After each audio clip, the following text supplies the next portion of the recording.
On a day where there is absolutely no reason to get off of the couch, it is Money in the Bank 2025 tonight. And in this video, I'm going to break every single one of those matches down and predict every winner. Let's do this. Ladies and gentlemen.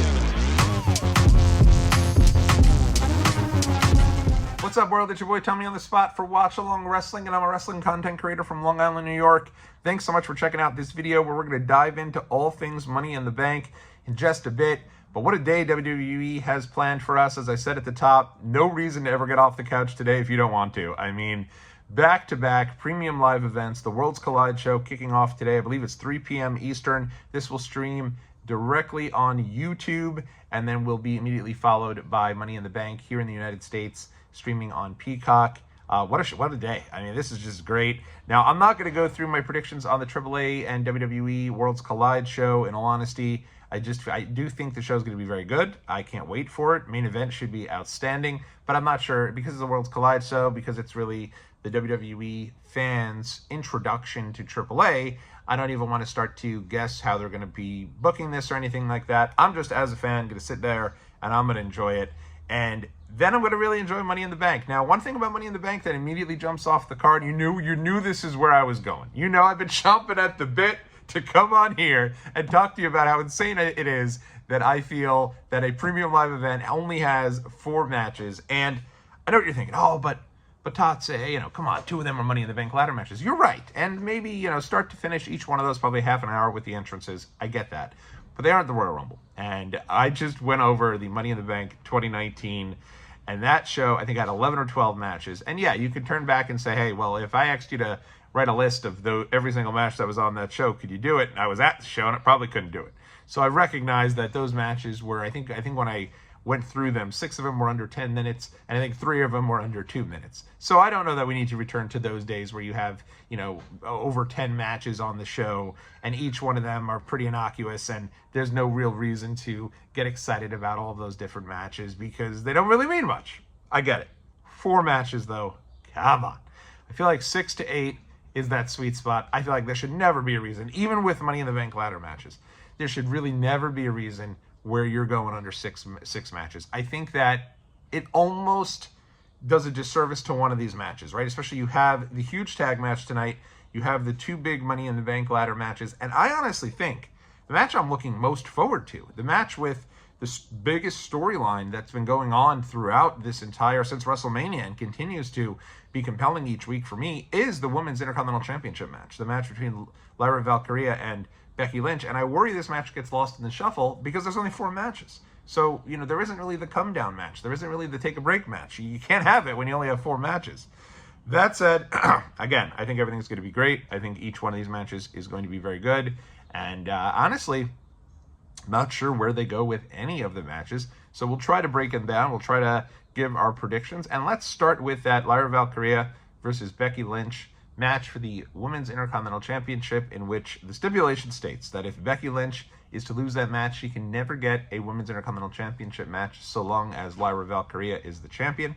And if Becky Lynch is to win, Lyra has to come in the ring and hold up Becky's hand, really acknowledging her as the better woman. So the way I see this going, I feel like this feud is not over. I think this feud is really just getting started. I think it's probably going to keep going until SummerSlam. And so I expect that the next phase of this feud and the next chapter of this feud is going to be Becky Lynch getting the win and getting the Intercontinental Championship. Now, that being said, I can certainly see a scenario where the feud continues with Lyra as the champion, and Becky does everything she can to cost Lyra the championship. I could certainly see that happening.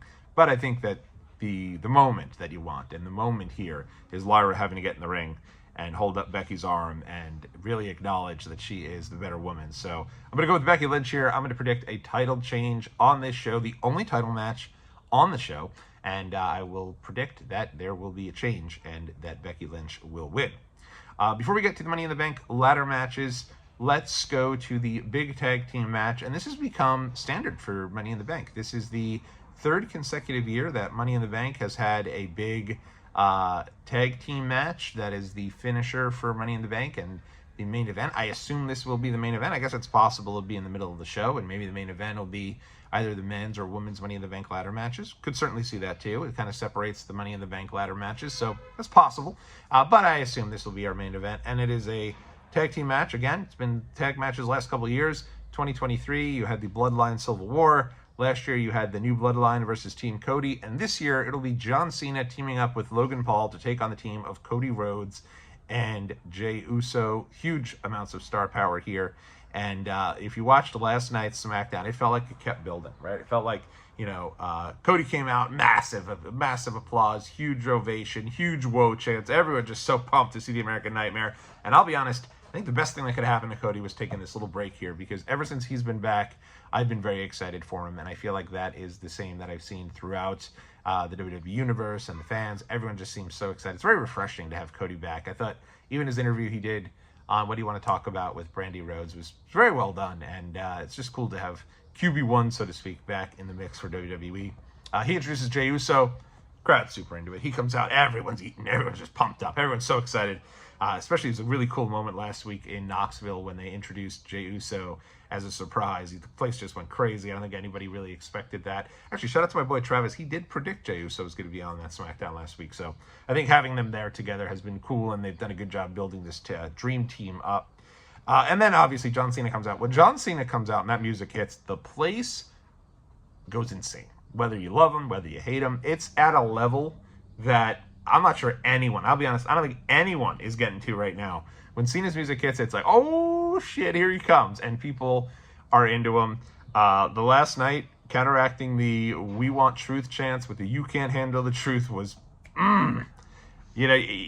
such a great heel move, but it was also so well done and off the cuff. And when he said it, Logan Paul looked absolutely in awe. I've never seen Logan Paul look in awe of anybody, but he looked in awe of John Cena when he hit that "You Can't Handle the Truth." Such a great line, so well done, and honestly, just really impressed with the way that Cena has been over this last little while here. I would have liked for him to have mentioned R-Truth. I think that honestly would have been cool to have Truth be able to get on TV and to have a little send-off, maybe Cena lay him out once more, sending him packing, or honestly, they should have just done Cena versus Truth career-threatening match at Saturday night's main event. I think that would have been the way to go, and I think that would have just built up Cena as this mega heel, but it just didn't happen. So it is what it is. This particular match, I think, is going to go to... It's hard because typically the way that this goes, traditional WWE, on the go-home show, if the heels stand tall, they lose at the event. But on this particular event, I think that you're going to be getting a situation where it's going to be the heels winning, because what I expect is that Logan Paul and Jey Uso are going to wrestle for the title in Saudi Arabia. And so that is where I expect that to go. I could see a situation where Logan gets the win over Jey Uso and they have a rematch at the next event. I could also see a situation where Cody gets the win over John Cena and they're going to be wrestling in Saudi Arabia. So I think it could go either way, but I'm going to go with John Cena and Logan Paul getting the win, standing tall. And if that's the case, I guess they probably don't put it on in the main event. But hey, with all that star power, it's going to be really hard to follow, even if it is chaotic Money in the Bank ladder match. Speaking of which, let's get to those two Money in the Bank ladder matches. We'll start with the men's Money in the Bank ladder match. It will be El Grande Americano. What a shock, him getting the win. I think everyone thought it was going to be CM Punk. I think there was maybe some people who thought it was going to be AJ Styles. I don't think anybody thought El Grande Americano, especially when his good friend Chad Gable is wrestling and main eventing the Worlds Collide show earlier in the day. But lo and behold, he's in the match. And also filling out that match, Andrade, another huge surprise. Love to see Andrade in this match. I feel like he really hasn't had that spotlight since returning. So for him to get a moment like this, I think is really cool. Obviously, you have Penta, who's just been on fire ever since debuting for WWE. You have Solo Sikoa, Seth Rollins, and rounding out the 6 men in the Money in the Bank ladder match is L.A. Knight. Yeah. So this one's interesting, because you're watching TV, you're watching all the programming, and this just feels like everything is leading to Seth Rollins winning this match. Everything is coming down to Seth Rollins taking over WWE, his new faction. They've been running roughshod over everything, and it looks almost like they're just setting themselves up to get the big win. On the opposite side of things, I think the other favorite going into this match is Solo Sikoa, with the idea that maybe he would win Money in the Bank and then cash in Money in the Bank on Jacob Fatu. I'm going the other way on this. I know it sounds completely crazy, but I just do not expect that these two are going to win. I think there's going to be a lot of chicanery. I think there's going to be a lot of outside interference. I could see Punk costing Seth. I could see Jacob costing Solo.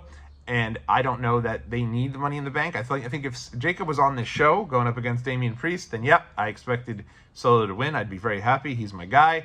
But because neither of them are on the show, I'm actually going to go with a little bit of a dark horse win. And I think this is finally the year that LA Knight gets the win, gets the briefcase, and you're going to have a babyface winner for the men's Money in the Bank. Maybe I'm completely out to lunch on this, but I just think you're going to get someone completely different, and I don't expect it to be El Grande Americano, though you could have that be the situation. But yeah, I'm going to go with LA Knight on this one. I could see a nice feel-good moment. Honestly, I think if this main event's, that could be where they go. LA Knight standing tall with the Money in the Bank briefcase. You heard it here first on Watch Along Wrestling, and maybe I'm completely wrong. And if so, then you stole the idea from somewhere else. All right, let's get to the women's Money in the Bank match. This match, I'll be completely honest, is one that, in-ring wise, I just think is going to just be awesome. I mean, they had the 6-woman tag match last night, and the amount of talent in this is just incredible. You've got Rhea Ripley, Alexa Bliss, Julia, Naomi, Roxanne Perez, and Stephanie Vacour. Stephanie Vacour, I mean, talk about someone on fire since debuting for WWE. Last night, she's in a 6-women's tag. She's going to be in a match at the Worlds Collide event, and then will be in this Money in the Bank ladder match for the women later in the afternoon, and in the evening rather. So she is just somebody who I think has hit the ground running. She's getting huge applause from the crowd. I do not see her winning the Money in the Bank ladder match, though. I feel like it'd be weird. It's always weird when a face gets the Money in the Bank. I don't think you're getting two. I picked LA Knight. Again, I could see it going either way with the heels in that one too, but I do think Money in the Bank in general is better for the heels. So I think it comes down to two. Now, I will say this: Rhea Ripley doesn't lose a lot of matches. Rhea Ripley usually wins. Rhea Ripley last night in that 6-women's tag got the pin, right? Didn't need the pin, got the pin. Rhea Ripley wins almost every single time that Rhea Ripley is in the ring. So there's a chance, of course, she will win the Money in the Bank and be Mommy in the Bank. I am never going to be coming out here and saying there's no chance Rhea Ripley wins this match. You can never count her out. She absolutely could win this match. But for me, I think it comes down to two different women. I think it's going to be Naomi, or I think it's going to be Roxanne Perez. And I kind of like the idea of Roxanne Perez kind of torturing Liv Morgan and having that Money in the Bank briefcase, and Finn kind of trying to get her to be an official member of the Judgment Day since he does have Money in the Bank, and maybe them continuing to build their tension as she has this briefcase. And I think that could be the way they're going to go. But I'm going to go with Naomi. I think that Naomi seems like they're behind Naomi. Seems like she's probably in the best run of her career since she did the Glow stuff, because I think Naomi in 2017 was right on the precipice of being one of the real faces of the women's division. I think she was just great with that character when she had the championship, when she won the match in Orlando and got on the mic and talked about how important the city of Orlando was right after they had that club shooting, because that's where she's from. I really thought she was just great during that era. But as a heel, I think that her work has consistently gotten better, and I think they're going to go with her. And, I'd feel a little stronger about this, certainly, if the women's champion was Bianca Belair, because I think that you'd have that kind of be able to continue that feud, or Jade Cargill. But still, I think Naomi having this briefcase, I think she could deck it out, have it be kind of the caution tape briefcase, if you will. And I'm going to go with Naomi as my win. I expect the women's Money in the Bank ladder match will kick things off.